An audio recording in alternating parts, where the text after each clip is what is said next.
Yes. Hello, everyone. Anthony Cumia here for Infowars.com. Um, I come in here every couple of weeks. I love doing this. Come in every 2 weeks or so, and I always think we finally reached the pinnacle of insanity in this country. I thought this weeks ago, and then I come back, and there's something else, and I come back again. Got even crazier. I'm like, all right, we've had to have reached the absolute peak of insanity in this country. Nope. No, we haven't. I have to believe this now is the peak of insanity.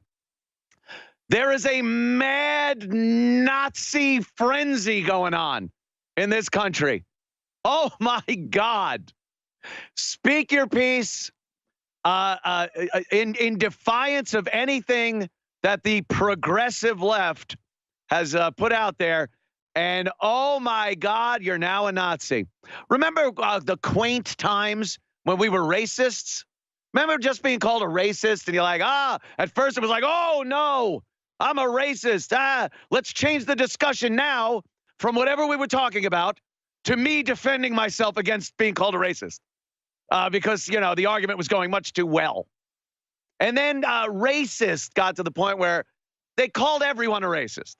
So we finally all just went, all right, I'm a racist. Anyway, here's what I was saying. Now, we've graduated. We've graduated. Where's our cap and gown? We've gone from racist. Now we're Nazis. We in this country are losing our collective minds, and I'm flabbergasted on a daily basis. The president of the United States is being called, at the very least, a Nazi sympathizer, if not a complete Nazi. In case you didn't know, there's a guy in there called Donald Trump. He's the president. Not a different Donald Trump. This is the same Donald Trump we have seen in the public eye for a good, I gotta say, 45 years. Years, people. 45 years. We have seen Donald Trump as a contractor, builder in New York City. We've seen him battle politicians over real estate and casinos in Atlantic City. I remember this my entire life growing up in New York, seeing Donald Trump as a public figure. Then he goes into showbiz. He gets himself a reality show, and he's on television. He's marrying people. His weddings are news. All this has happened over the course of a good 45 years that Donald Trump has been in the public eye in this country. In all of those years, I have never heard him called a Nazi. A Nazi. We're actually using Nazi here in 2017. Nonetheless, never mind like racist and all the other things he's been called. I will give you kind of a womanizer. Over the course of the years, man, that guy just loves him some pretty blonde women. I'll give you that. I won't give you what they say. He's sexually assaulting people. But I will give you the fact that he does like a pretty girl. But Nazi. In all the years, we've seen this. At 70 years old, he's decided he's going to become a National Socialist. It's so preposterous that it's laughable. It's laughable. So, of course, we know what happened down there in Charlottesville. We had a group, Unite the Right. They go down there. They're protesting the removal of a Robert E. Lee statue, which is the new rave. It's all in vogue now to just get rid of American history. So Unite the Right goes down there. And, of course, Antifa, the darlings of the left.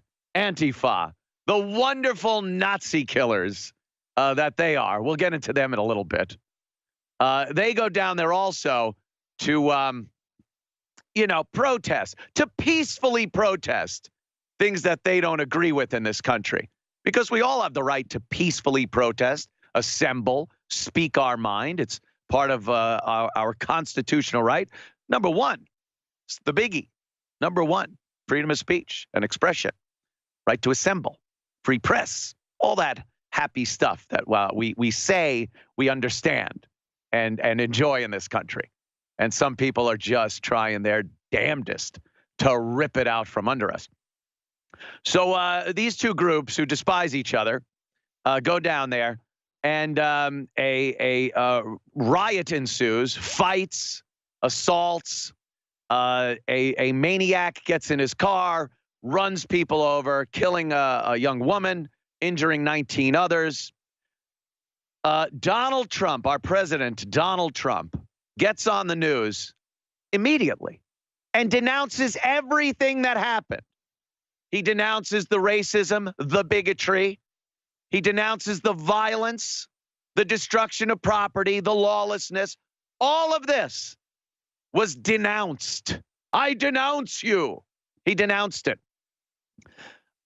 immediately, without any knowledge yet of the principal players. Obviously, the Nazis aren't fighting each other.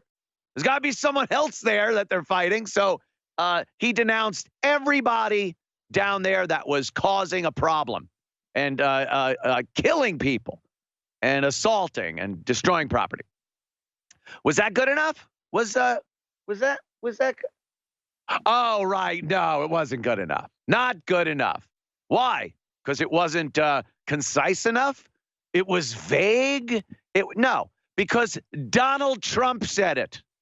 Because Donald Trump said it. That's why it wasn't good enough. So a couple of days later, after all the hoopla in the lying media, he gets back out there and says and directly denounces the KKK, white supremacy, and Nazis. Again, Nazis. I can't believe we're saying Nazis in 2017. So, well, that was good enough, though, right? Wasn't that that? Oh, right. No, no, it wasn't good enough. Why? Because he didn't include enough people. He included too many people. Oh, that's right, because it's Donald Trump.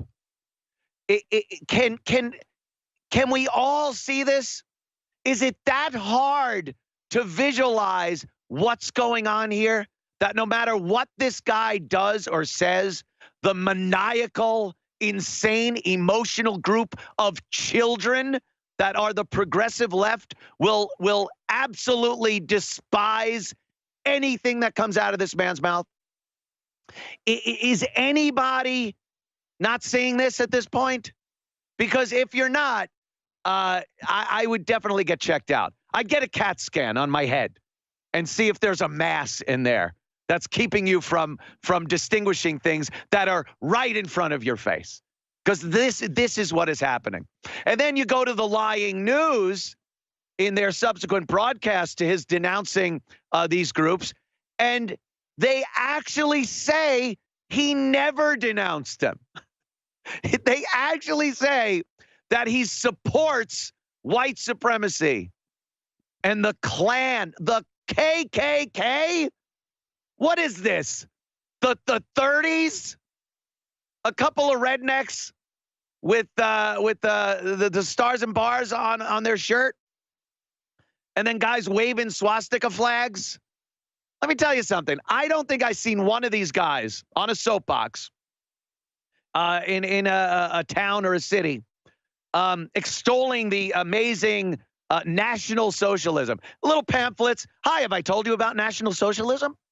Well, let me tell you how it would work here in our society and how it would better everyone's life. Here, take a pamphlet.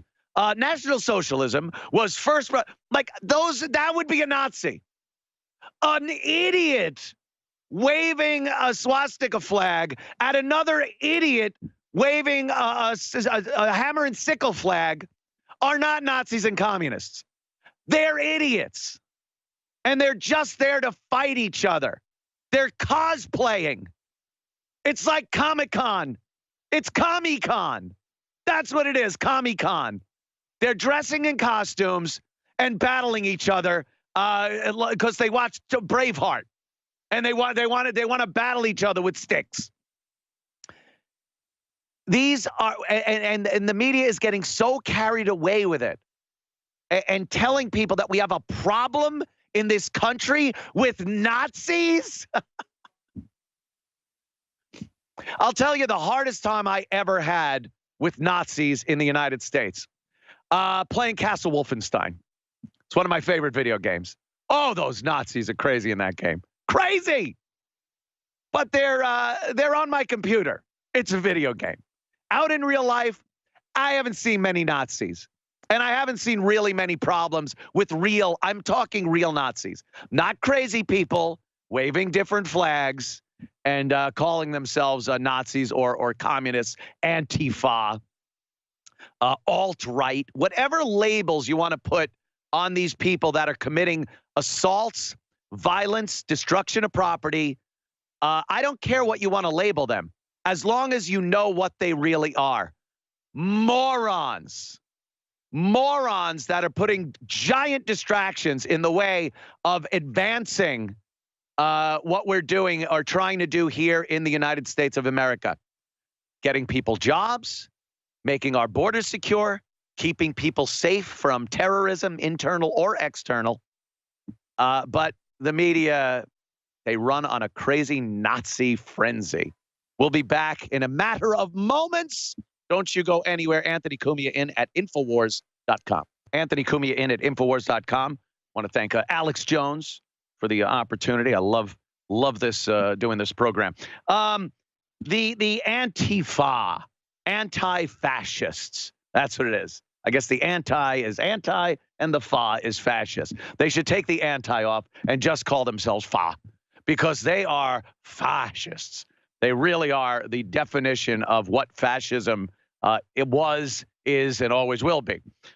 Denying people of their rights. That's what they do. We've heard Donald Trump get crucified for saying that both sides in Charlottesville were responsible for the violence that happened, meaning the Nazis and the Antifa. Well, Antifa has said, hey, we only went there because Nazis were there. If they weren't there, there wouldn't have been a fight.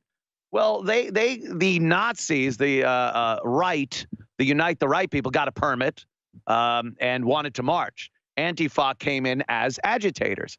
This is how I see it. I don't care what the sides stand for. Don't care. I'm talking about the basic right to assemble that is God-given to every American here in this country. You have the right to assemble, the right to free speech, the right to protest. When you have Antifa then swooping in and inciting violence in order to shut this down, there's your problem. And now, for people that don't think that happens, they have done this consistently for quite a while. Ann Coulter, supposed to speak out at UC Berkeley, shut down because Antifa started violence. Milo Yiannopoulos, supposed to speak on college campuses, shut down because of Antifa violence and destruction of property, to deny Milo his right to free speech. Gavin McInnes at NYU, Antifa shows up, incites violence. They shut it down, denying Gavin McInnes the right to speak and denying the people the right to hear him speak. This is their tactic. This is what they do. So when you look at Charleston and you see this horrific sight, bunch of Nazis, and they got tiki torches, and they're marching, and they're chanting their slogans that racist, terrible, anti-Semitic. Oh, my God. You know what? They absolutely have the right to do that. I have read so many tweets on Twitter from people that believe they do not have the right to even speak publicly because they have been deemed Nazis. What they're saying is hate speech, and hate speech has no place in our country. The First Amendment does not defend hate speech. Well, first of all, what's the criteria for hate speech? You're the ones making it up. You could call anything hate speech and then swoop in and deny people the right that they are given by God Almighty. It's insane, the ignorance that people have of this amazing Constitution of ours. Be back in a matter of moments. Don't go anywhere. Anthony Cumia in at Infowars.com. Thank you. Thank you, Anthony Cumia in Infowars.com. Oh, my God. The whole hubbub about what happened down there in Charlottesville. It started because of the statues, the removal of Confederate war monuments of the Confederates in the Civil War. Their monuments need to be taken down. That's what some people are saying, and that seems to be the crux of this whole thing. People go down to defend the statues. Then other people come down because they don't want the statues there. They want them removed. So they battle. And we've seen scenes like this here. This is old Johnny Reb in memory of all the Confederate soldiers that were killed during the Civil War. And there they go. Just this is so Lord of the Flies. Just this frenzy of hate. It's very ISIS-like. Ripping down monuments, stepping on it. Getting rid of history, the history of this country, good, bad, or indifferent. It is the history of this country, and monuments are there to commemorate, not necessarily glorify, but to remind us, a constant reminder of things we went through during our history to get where we are right now. And I honestly believe these commemorations are very important to this country, and we need to remember where we came from, the good of it and the bad of it, in order to keep moving forward in a good direction and make this country as good as we can make it. But some people see them as hate statues. Oh my God, they must be eliminated. I don't want to see it. Don't let me see it. It's astounding how sensitive the left can be when it comes to people just speaking. Pictures, things they see in movies and TV, they get triggered so easily. And these monuments, you look at it, all of a sudden I'm walking in Washington, D.C., I turn my head, oh my God, take it away. They lose their minds and need them removed from their sight. Is that a good thing? Does that make sense? I submit to you, no. I think it's mental. I think it's crazy. There is now, these are a few stories I found today alone, just in a few minutes, because the frenzy is on. The frenzy is on. Robert E. Lee Stonewall Jackson honors pulled from New York City Church and Colleges Hall of Fame. Bust of Confederate generals to come down at Bronx Community College. Canadian retailer removes Confederate plaque from Montreal flagship store. Canadians?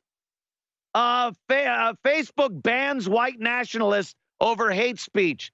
Antifa, the entire state of Virginia is named after a slave trader. I kid you not. They apparently want the entire state of Virginia renamed because it's racist. Leader of Boston Group calls for renaming of Faneuil Hall. The iconic Faneuil Hall of Boston, Massachusetts. They want that renamed now because I guess Faneuil was some type of racist or slave trader or what have you back in the 1700s. So now in 2017, we have to change the name. Apple denounces neo-Nazi as Spotify bans white power tracks.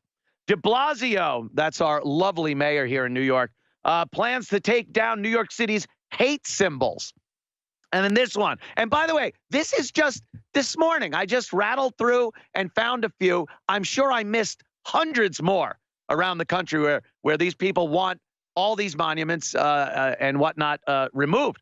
Hamilton star, you know that amazing Broadway musical Hamilton about Alexander Hamilton, you know, played by black people.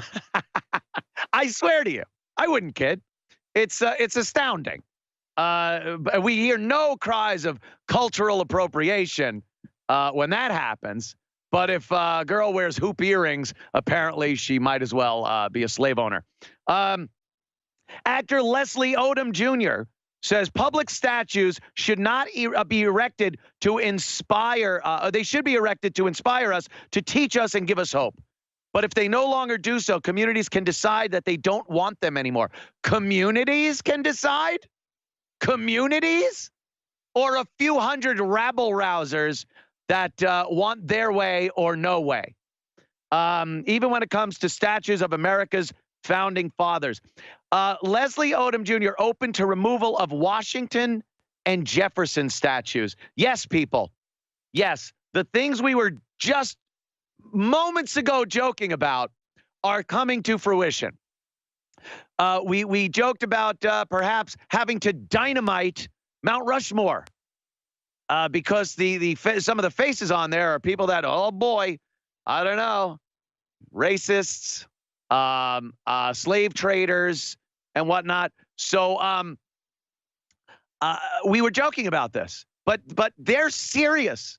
They're absolutely serious about eliminating any sign of the people that built this country, that came up with the rules and laws that we call the Constitution, the protection of our rights. All those people were so evil that we need to remove every indication that they ever existed.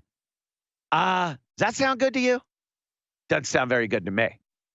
I know damn well they will not stop. This isn't something that people stop doing. You never hear of an organization, regardless of their platform, that goes, well, did you see this, Bob? They just gave in to our intimidation. Oh, good. All right, pack everything up. We're done here. Sell the place, sell our stationery with our letterhead on top because our mission's done here. It never happens. They absolutely go, what can we screw up next? We got them on the run. Let's come up with something else. If you appease these people, they go to the next thing and the next thing until everything you find you cherish is gone. And then you go, what happened? What happened to everything? They will not stop. These statues, it's a symptom.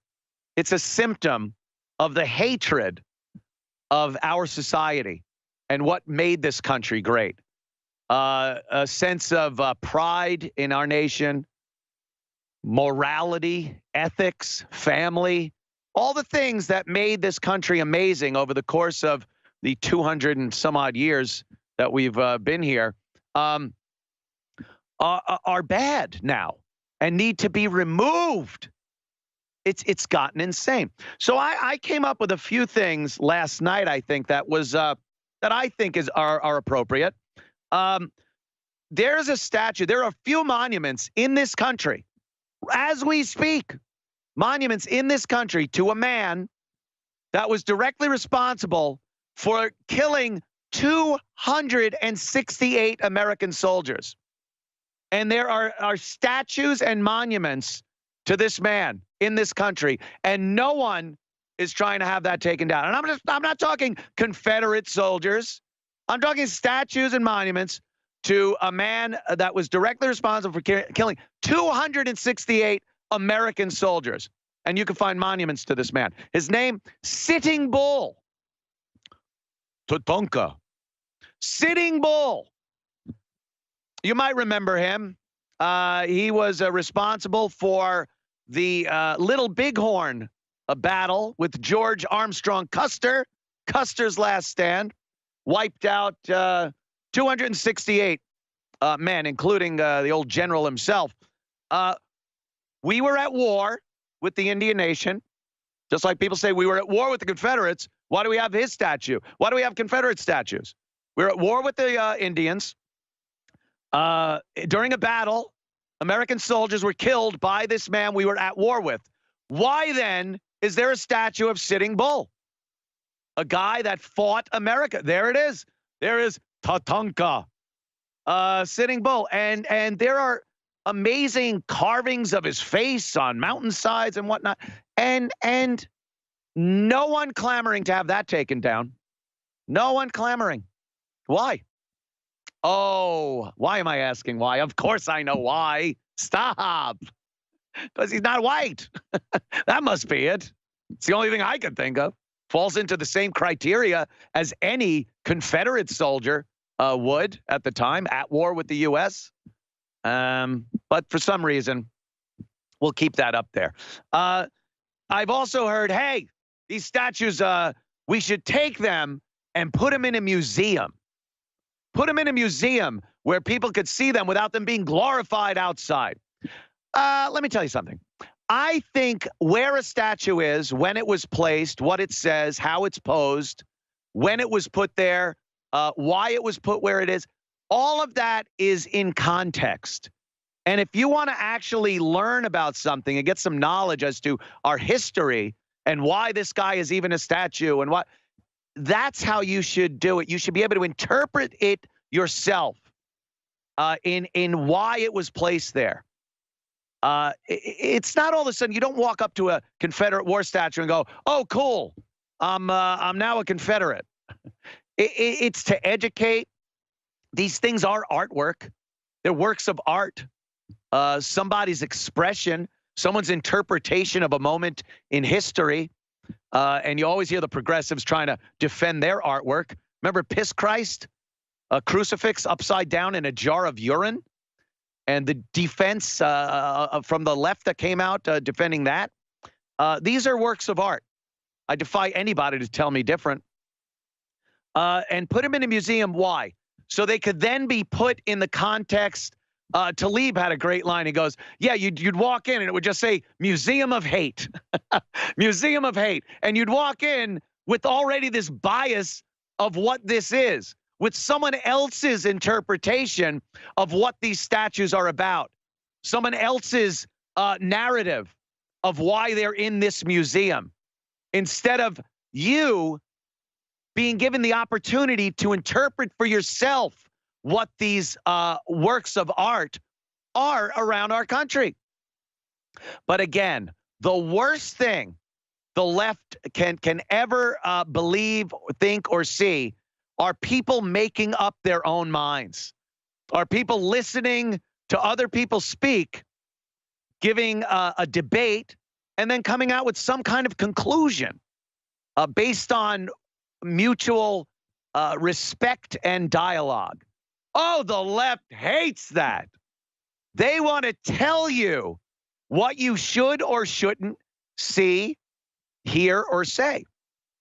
We're living in a country right now that is under such a cloud of fear. I have never seen people more petrified at speaking out on issues that we see in the news every day. Could you imagine? Like, I can't imagine, because I have this awesome job. But I can't imagine going to an office, sitting with my colleagues, and not being able to discuss my point of view on things like Charlottesville, things like the statues being taken down, Trump's policies, immigration. Imagine all day you got to keep that bottled up because you're afraid someone's going to hear you and run to HR, and now you're fired because of your ideology? Anthony, that can't possibly happen. We live in America. Oh, yeah? Tell that guy at Google. Tell that gentleman that decided he was going to put his thoughts to paper, virtual paper, mind you. It is 2017. We don't have flying cars, but we do have virtual paper. Put his thoughts to paper and say, hey, in my experience in this job, I have found this to be true of men and women in my occupation. Here's my opinion, written down. I hope you enjoy it. Next thing we see, he's got the box with his plant and his nameplate, and he's like, "What? What? I was just explaining. I have a job in this industry. I think I'm qualified to have an opinion about." Yep, you are sexist. You are obsolete. We have ventured so far into the twilight zone. I don't know if there's any way back. Like I said, I enjoy the hell out of coming here on a biweekly basis to rant and rave. But every time I come back, it's gotten crazier. It's just gotten crazier. So where does it end? Is there a light at the end of the tunnel? I thought with the election of Donald Trump, we would start seeing that pendulum swing back. But the progressives, I love that word, progressives. It's as if we're progressing. If it's such great wordplay, they progress things. They're progressive, open to different ideology. Really? Are you? But they've gotten worse. They've gotten worse. They won't let this president do anything he wants to do. Whatever he says is poison coming out of his mouth. We can see, and we have seen, unemployment go down to record levels in probably almost, 20 years? 15, 20 years? We've also seen the stock market in record territory. We've seen people confident in small businesses, hiring people. There is an element of pride coming back. We saw what he did in North Korea. Why isn't the news talking about that? When they were all over Donald Trump about his tough talk to Kim Jong-un, we heard, this is terrible. It's going to get us into a war. Why would a president talk like this? And Kim Jong-un actually comes out and tells everyone, hey, yeah, I'm not going to do that whole Guam thing. Yeah, I'm going to kind of lay off on that. What do you think did that? The policies of decades of appeasing this maniac with money? No. Tough talk, pride in nation, strength in your nation. And you won't hear a peep from the media giving anything to Donald Trump about him standing down on that whole issue. It's so obvious. I'm dumbfounded when people don't see it. They're staring right at it. They have sight, yet they do not see. Anthony Cumia, Infowars.com. We'll be right back. Don't go anywhere. Oh, my goodness. Something's happening today. Quickly. Radio personality suspended without pay amid controversy. A radio personality from a WHLM. He went to the rally down there in Charlottesville and posted a video of neo-Nazis marching with tiki torches. And apparently on his Twitter page, he supported the alt-right. So he got fired. Well, he's suspended. By the way, I've been in broadcasting so many years. Let me fill you in on a little secret. Suspension means fired, so fired. We're going to suspend him until the internal investigation, when we will deem if they're already going, oh, pack your bags. So fired. So this guy went somewhere and took a video and fired, so fired. How about this? Georgia judge suspended for comparing removal of Confederate monuments to ISIS actions.